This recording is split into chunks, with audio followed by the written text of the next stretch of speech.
Live in the Triangle, this is NBC 17. The stock market took its worst beating in almost 3 years. Take a look, the Dow plunging more than 500 points, wiping out all of the gains that were made this year and actually leaving us below where we started in January. Now look at the stocks for companies with a big presence here. They're also taking big hits. Look at the drops for companies like Cisco, GlaxoSmithKline, and IBM. Also taking a big hit, Red Hat, Progress Energy, and also Caterpillar, all of them big employees here.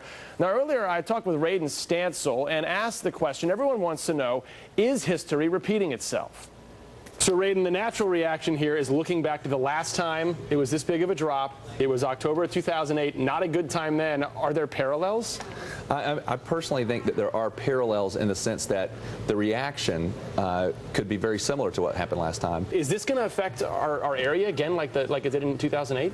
I mean, I think there is going to be effect. I will not say that it's going to be that kind of an effect where we have closed down yet. Could this lead to furloughs and layoffs? I guess that's the other question. I think it's going to expose that, yes. I think we've been on the edge of that this whole time, ever since our economy started to break down back in 2008, and companies were trying to hang in there. But I do believe you're going to start to see another layer of layoffs. We got to do something to stabilize this market, and right now nothing's working.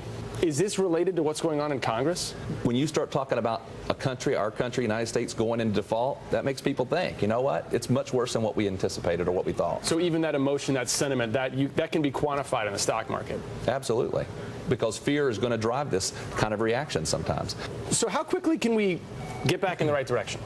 Well, if we go back and look at last summer, we almost looked this way until today, and it recovered really quick. This particular correction looks to be a bit more aggressive, so it could actually have us in a spin more like a 2008 into 2009 scenario. Mr. Stancil owns a retirement investment firm here in Raleigh. We thank him for his time.